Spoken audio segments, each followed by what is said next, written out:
Na naman tayong tuturuan. Ayan, free gifting.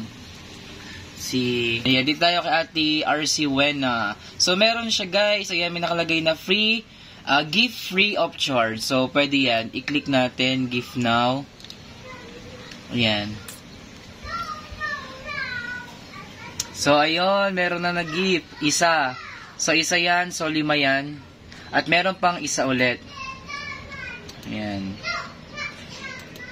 Give 5 now. Ayan, 5 guys. Libre lang guys yan, bigay ni YT. Sayang, kuhain nyo yan guys. So, ayan na nga guys, yung 5. I-click natin ulit yung dollar sign guys, tinan natin. Ganito mag-i-itsura nyo guys kapag nagamit nyo na. Ayan. So, wala na siya guys. Baba mo pa nga. Ano meron sa baba? So, ayun na. Nicely done. You've gifted all 10 free of charge membership this month. Oh, okay? So, yun lang guys. Thank you so much.